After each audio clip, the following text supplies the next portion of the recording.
कि कम से कम एक मैरिज हॉल, सामुदायिक भवन। सामुदायिक भवन भी मतलब बहुत कम है, ये बहुत बड़ा क्षेत्र है कुसाई घाघरा, तो सामुदायिक भवन भी एक होना चाहिए, मैरिज हॉल होना चाहिए।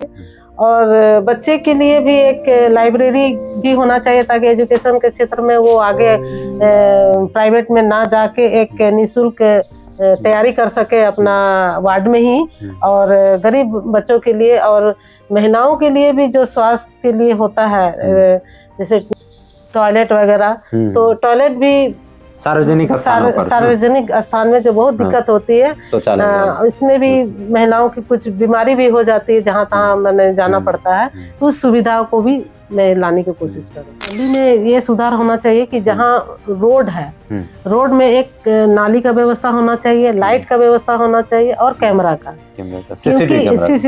कैमरा का, क्योंकि वहाँ ऐसा है कि उसी जगह ही कांड होता है। आपने देखा होगा कि जहाँ बिजली व्यवस्था खराब होता है, जहाँ लाइट बिजली व्यवस्था एकदम नील है, आप स्ट्रीट लाइट नहीं है, और स्ट्रीट लाइट है भी तो उसका रिपेयरिंग नहीं होता है, तो उसको मैं थोड़ा ध्यान दूंगी उसके लिए। यहाँ तक एजुकेशन का सवाल है, मैं इंटर तक की हूँ। इंटर तक पढ़ाई की है जी। मैं सोची नहीं थी कि मैं चुनाव में आऊंगी, लेकिन जनता का प्यार भरोसा के लिए मैं आई हूँ। हमेशा आंदोलन में खड़ी उतरी हूँ, जहाँ जैसे सिरमटोली का मामला हुआ, नगड़ी का मामला हुआ, रिम्स का हुआ, तो मैं हमेशा आगे आई हूँ। और इससे भी पहले मैं बहुत आंदोलन में काम की हूँ, और जो भी समस्या हुआ एक संगठन के रूप में उस काम को मैं करते आई हूँ, और उसी से मैं यह सीखते सीखते मैं आज यहाँ तक पहुँची हूँ।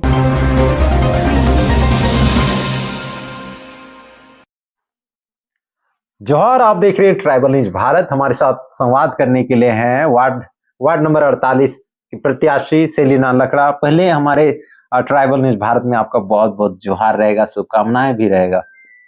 आपको भी जोहार रहेगा, और आपके चैनल को जितने भी देखने हैं दर्शक को भी मेरे तरफ से जोहार रहेगा। आपको बता दे चले 23 फरवरी को रांची निकाय चुनाव होना जा रहा है, जिसमें वार्ड पार्षद का चुनाव होगा, और उसकी तैयारियां कहने के पूरे जोरों शोरों के साथ चल रही है। और आज नामांकन भी हो चुका है। सेलिना लकड़ा जी आए थे अपने समर्थकों के साथ, तो हम लोग जानेंगे आप तो जिस तरीके से नॉमिनेशन किए, नामांकन किए, लोगों ने जो प्यार जताया, इसके लिए क्या कहेंगे? इसके पीछे क्या कुछ आपका मेहनत है, क्या कुछ स्ट्रगल है? सबसे पहले मैं जनता से यही बोलना चाहती हूँ कि जिन्होंने मेरे भरोसे के साथ आज समर्थन में उतरे, उम्मीद से ज्यादा मेरे समर्थक के लोग आए, मैं बहुत बहुत धन्यवाद देना चाहती हूँ कि आज नामांकन में हमारे वार्ड 48 से जनता मेरे पास आए। तो ये कौन कौन से लोग थे, क्या इन लोगों का आप क्या कुछ प्रति सेवा भावना था, किस पर्पस से मैंने आए थे, क्या आपने काम किया था या फिर कैसे? मैं शुरू से ही 12 साल से काम कर रही हूँ, सामाजिक सेवा देते आई हूँ। 12 साल से।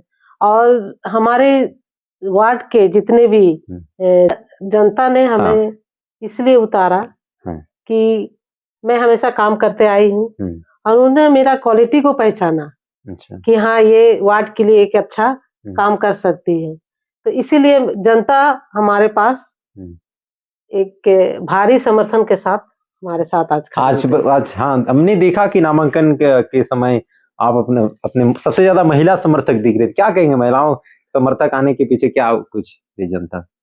महिलाओं के लिए मैंने बहुत काम की है और करते आई हूँ, और उन्होंने मुझे ये बात बोली कि नहीं, आपको चुनाव में उतरना है। मैं सोची नहीं थी कि मैं चुनाव में आऊंगी, लेकिन जनता का प्यार भरोसा के लिए मैं आई हूँ। तो अब तो नामांकन हो गया है आपका, हमारे दर्शकों को भी आप अपना परिचय दीजिए, क्योंकि कमेंट आज जैसे आपका हमने न्यूज चलाया था तो लोग पूछ रहे थे कि सेलिना, आपको शुभकामनाएं भी बहुत कोई दे रहे थे, और क्या कुछ कहेंगे, क्योंकि वार्ड नंबर 48 कुसाई घाघरा का जो क्षेत्र है, तो वहां कर भी लोग आपको जानना चाहेंगे। कोई भी वार्ड के जब प्रत्याशी होते हैं उनको तो पहले बताना होता है कि भाई आप कितने पढ़े लिखे हैं, आप क्षेत्र में क्या करेंगे, तो वैसा ही सवाल का जवाब हम आपसे लेना चाहेंगे कि आप आपका पूरा नाम क्या हो गया, और आप माने कितना तक पढ़े हैं, क्या कुछ बताइए।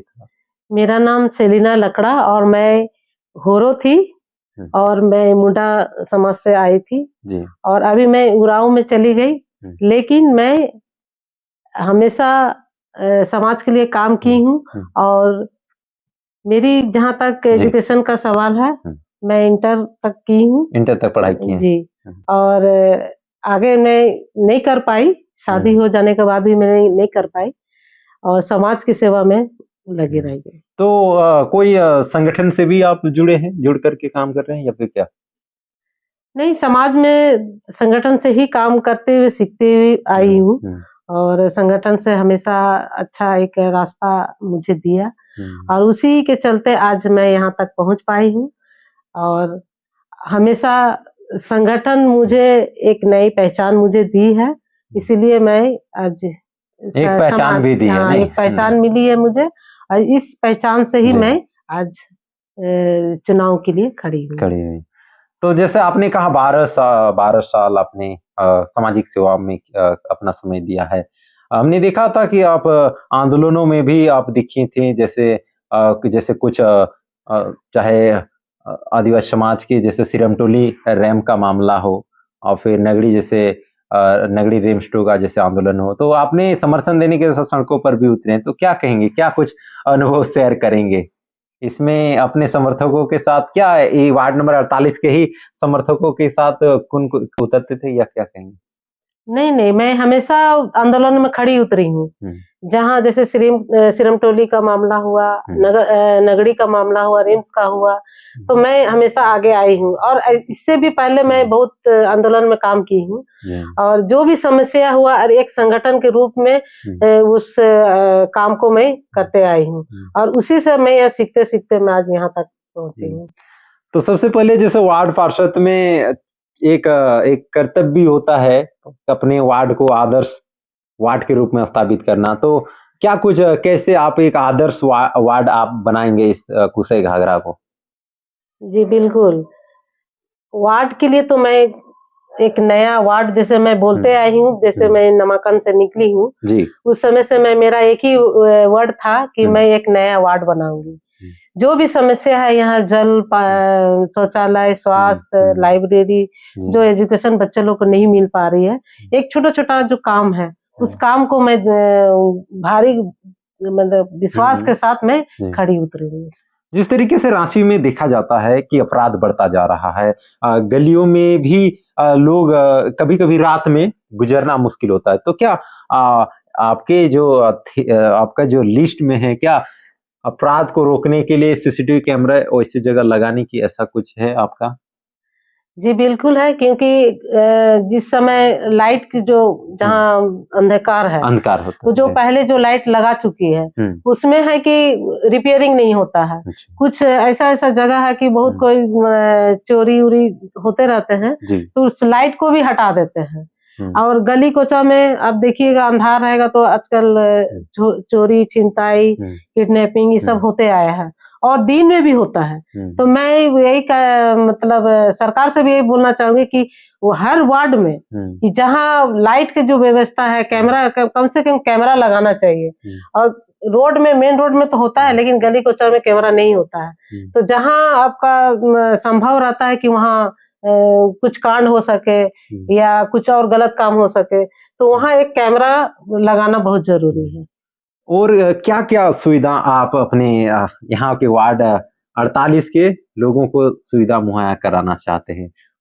कुछ प्राथमिकता जो है, जैसे कि फुटबॉल मैदान को अच्छा तरीके से। एक तो वार्ड नंबर 48 एक मैदान है, वहाँ पे तो मैदान तो है एक। हाँ, मैदान है लेकिन थोड़ा सा उसमें और सुधार होना चाहिए, क्योंकि बच्चे लोग जो छोटे-छोटे बच्चे वहाँ प्रैक्टिस करते हैं, बाहर नहीं जाते, गरीब वर्ग के लोग हैं कि बाहर इधर-उधर नहीं जा पाते हैं, तो उस मैदान को एक अच्छा मतलब सुंदरीकरण करके और ताकि बच्चे इधर उधर ना जाके अपने ही घर आंगन में प्रैक्टिस करेंगे तो अच्छा रहेगा। और देखा जाता है अभी सबसे ज्यादा शहरी क्षेत्रों में जो मिडिल क्लास के लोग होते हैं उनको शादी ब्याह में दिक्कतें होती है, तो उनके सुविधा के लिए कुछ सोचे हैं? हाँ, उनके लिए ये सोचे कि कम से कम एक मैरिज हॉल, सामुदायिक भवन सामुदायिक भवन भी मतलब बहुत कम है। ये बहुत बड़ा क्षेत्र है कुसाई घाघरा, तो सामुदायिक भवन भी एक होना चाहिए, मैरिज हॉल होना चाहिए। और बच्चे के लिए भी एक लाइब्रेरी भी होना चाहिए ताकि एजुकेशन के क्षेत्र में वो आगे प्राइवेट में ना जाके एक निःशुल्क तैयारी कर सके अपना वार्ड में ही। और गरीब बच्चों के लिए और महिलाओं के लिए भी जो स्वास्थ्य के लिए होता है, जैसे टॉयलेट वगैरह, तो टॉयलेट भी सार्वजनिक स्थान में जो बहुत दिक्कत होती है, इसमें भी महिलाओं की कुछ बीमारी भी हो जाती है, जहाँ तहाँ मैंने जाना पड़ता है, तो उस सुविधाओं को भी मैं लाने की कोशिश करूंगी। सबसे ज्यादा वार्ड में देखा जाता है, शहर में देखेंगे तो जब बरसात जब होती है तो उसमें जो नालियों से पानी बहने लगता है, क्या ऐसी व्यवस्थाओं को आप करेंगे और ढकने का काम करेंगे, नालियों को दुरुस्त करने का काम करेंगे? गांव में हम लोग को देखा जाता है कि जैसे मेन रोड में तो रोड बनाते हैं, लेकिन रोड भी जैसे इस साल बनाए तो एक ही बरसात में रोड खत्म हो जाता है। और घर गांव के अंदर में रोड ही नहीं है, रोड भी है भी तो टूटा फूटा गड्ढा है, रिपेयरिंग नहीं होता है। और उसमें जो लगना चाहिए गिट्टी बालू सब उसमें नहीं हो पाता, एक ही बरसात में सब खत्म हो जाता है। तो जहां तहां पानी का जमाव हो जाता है, उसके वजह से बीमारी भी है। आप कभी भी क्षेत्र में आइए, मैं दिखाऊंगी कि यहाँ पर किस तरह का मतलब है। और कंप्लेन भी है कि नहीं, इस बार नया वार्ड बनाने के लिए थोड़ा सा मेहनत करना पड़ेगा। और जहाँ भी नया वार्ड यानी एक आदर्श वार्ड, और जो पानी का जमाव है, जो कि नाली नहीं है, रोड तो है लेकिन नाली नहीं है, तो उस नाली का भी व्यवस्था अच्छी तरह ठीक से, ताकि जितने भी पानी का जो बहाव आता है वो जमा हो जाता है, और वो जमा होने की वजह से थोड़ा सा वहाँ बीमारी भी फैलती है। और जिस तरीके से वार्ड नंबर 48 की बात करेंगे, क्योंकि आप उसमें कार्य करेंगे, उसमें कई परिवार जो हैं उनको उनका जन्म प्रमाण पत्र, बर्थ सर्टिफिकेट जैसी समस्याएं होती है। और होल्डिंग टैक्स, खासतौर पे जब अब निगम के क्षेत्र में आप लोग हैं तो होल्डिंग टैक्स जैसी समस्या होती है, तो क्या कहेंगे इन समस्याओं को समाधान करने के लिए कैंप वैम्प लगाने का भी कुछ सोचे हैं, ताकि उस तरीके का महीने एक कैंप लगा करके इन समस्याओं को सॉर्ट आउट करने का? एक सरकार की तरफ से जो एक प्रज्ञा केंद्र होना चाहिए यहाँ, ताकि माने एक निगम का ही होना चाहिए, ताकि यहाँ से निगम से ही मतलब काम होना चाहिए। और एक प्रज्ञा केंद्र, ताकि निःशुल्क होके वो काम को कर सके। और बच्चे जो बाहर जाते हैं, छोटे छोटे बच्चे, उनके लिए एक लाइब्रेरी या ट्यूशन वगैरह जो होता है, कोचिंग जो होता है, उस तरह का मैं कोशिश करूंगी कि यहाँ पर होना चाहिए, ताकि प्राइवेट में ना जाके, बहुत ऐसे बच्चे हैं कि अभी देखिए पढ़ाई में नहीं आते हैं, खेल कूद में भी नहीं आते हैं, तो बस छिनताई और ये बन उनको अभी पैसा का अभाव से वो लोग आगे बढ़ नहीं पाते हैं। तो वार्ड में एक ऐसा मतलब काम होना चाहिए ताकि बच्चे लोग भी बाहर ना जाए, और जो महिला बुजुर्ग जो भी है, जो कि अपने ही वार्ड में सारा फैसिलिटी उनको मिल सके। आप वार्ड नंबर 48 से हैं, और गलियों में आप तो टोला मोहल्ला में तो जाते हैं, जैसा आपने कहा कि 12 साल आपने सामाजिक कार्यों में अपना समय दिया है, तो जो गलियों में क्या किन किन समस्याओं को आपने सामना किया है, या फिर क्या उसमें सुधार होना चाहिए? गली में ये सुधार होना चाहिए कि जहाँ रोड है, रोड में एक नाली का व्यवस्था होना चाहिए, लाइट का व्यवस्था होना चाहिए, और कैमरा का, कैमरा का, क्योंकि वहाँ ऐसा है कि उसी जगह ही कांड होता है। आपने देखा होगा कि जहाँ बिजली व्यवस्था खराब होता है, जहाँ लाइट बिजली व्यवस्था एकदम नील है, आप स्ट्रीट लाइट नहीं है, और स्ट्रीट लाइट है भी तो उसका रिपेयरिंग नहीं होता है, तो उसको मैं थोड़ा ध्यान दूंगी उसके लिए। और सबसे ज्यादा देखा जाता है जो तारे जो होती है निगम के क्षेत्र में, इतनी टाउन में तो खास तौर पे देखा जाता है इतनी सारे, उसे भी शॉर्ट सर्किट, तो क्या ऐसे लाइन के तारों को आप व्यवस्था करवाएंगे, इसको दुरुस्त करवाएंगे?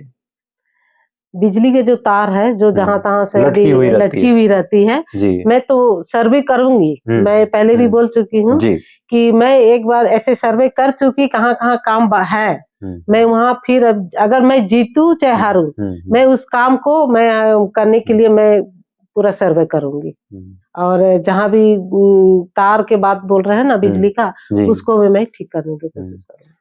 एक जतरा स्थल का जैसे हमने हमने बात किया था जतरा स्थल, वहां पर एक लगातार जैसे आप लोग हमने देखा कि वहां पर आप लोग कार्यक्रम करते हैं, चाहे कोई भी समाज का हो, जतरा हो या फिर सरूल हो या फिर कर्मा हो, जैसे उसी मैदान पर आप लोग मनाते हैं, तो क्या मंच जैसी व्यवस्था वहां पर बनाएंगे ताकि, क्योंकि सबसे ज्यादा मंच पे ही लोग खर्चा आता है कार्यक्रम में, उस तरीके का जतरा मैदान को सुंदरीकरण के लिए एक स्टेज होना चाहिए। स्टेज में उसमें सारी सुविधा होना चाहिए और ताकि हम लोग जो जतरा में सोराई में जो प्रोग्राम करते हैं वो भी वहीं पे जाते हैं प्रोग्राम। हाँ, क्योंकि उसमें टेंट के लिए भी बहुत पैसा लगता है, तो कम से कम वो मंच बना रहेगा तो हम लोग के लिए बहुत अच्छा रहेगा और जो करते हैं उसके लिए भी बहुत अच्छा रहेगा। मैंने सभी से वहां पर हर कार्यक्रम हो सके बिल्कुल, क्योंकि देखा जाता है क्योंकि वार्ड का कार्यक्रम,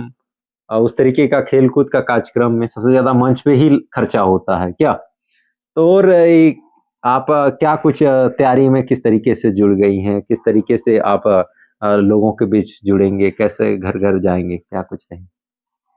मैं घर घर जाऊंगी और समस्या भी पूछूंगी और मैं देखते आई हूँ कि कहाँ कहाँ काम करना है। अच्छा, वो मेरे नोट करके रखी हूँ। हाँ। और मुझे पता है कि कहाँ कहाँ काम करना है और देखते हैं अगर जीतू तो हारू कुछ भी हो सकता है, लेकिन मैं उसमें नहीं जाऊंगी। मैं अगर जनता ने मुझे खड़ा किया है तो मैं उसे खड़ी उतरूंगी विश्वास के साथ।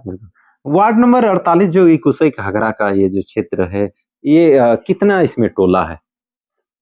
वार्ड 48 का यहाँ टोला है, मेरे सारे घाघरा में हमारे 13 टोला है। घाघरा में 13 टोला और यहाँ कुसई में हमारे यहाँ 9 टोला है। अच्छा, तो हो सकता है और टोला बढ़ सकता है इधर उधर। अभी तो वार्ड हम लोग को चेंज कर दिया गया था ना, पहले वार्ड बीच में बदला हुआ। हाँ, बदला हुआ। कुसई से हम लोग इधर थे, अभी कुसई सब कोई बोलते कुसई और घाघरा नाम को जोड़े थे, लेकिन आज वार्ड भी हम लोग को जुड़ गया। वार्ड 48 में कुसई और घाघरा जुट गया। आप जो समाज का समर्थन मिल रहा है, सभी समाज का? जी बिल्कुल मिल रहा है। आज तो आप लोगों ने देखा होगा कि हमारे सबसे ज्यादा महिलाओं की संख्या थी। और भी थी लेकिन सब इधर उधर थे, लेकिन जितनी भी थी तो सब ज्यादा अधिकतर महिलाओं की संख्या थी। क्या कुछ कहेंगे अपने वार्ड के जितने भी सदस्य दर्शक हैं उनको क्या कुछ कहेंगे, क्या किस तरीके से आप उनका विश्वास जीतने के लिए किस तरीके से क्या कुछ मैसेज देंगे? मैं जनता से यही अपील करूंगी कि जब भी जरूरत पड़े हर मुसीबत में मैं साथ रहूंगी, हर सामाजिक क्षेत्र में भी काम करूंगी और मेरा हमेशा दरवाजा खुला रहेगा और मैं विश्वास के साथ और जितने भी धर्म जाति के लोग हर वर्ग के लोग के लिए मैं हमेशा तैयार रहूंगी। अभी थी सेलिना लकड़ा वार्ड नंबर 48 की वार्ड पार्षद की प्रत्याशी हैं और इस नगर निकाय चुनाव में नामांकन करा लिया है और 23 फरवरी को चुनाव होना है इस रांची के क्षेत्र में। पूरी हमने जाना इनको कि क्या कुछ है इनके क्षेत्र में, क्या क्या समस्याएं हैं और किस तरीके से किन किन मुद्दों पर काम करने वाली है ताकि लोगों की समस्या का समाधान हो। फिलहाल हमारे साथ आप इतने समय दिए उसके लिए बहुत बहुत धन्यवाद आपको। जोहार। आपको भी बहुत बहुत धन्यवाद। चलिए हमारे साथ जुड़े रहिए। धन्यवाद। जोहार। जोहार।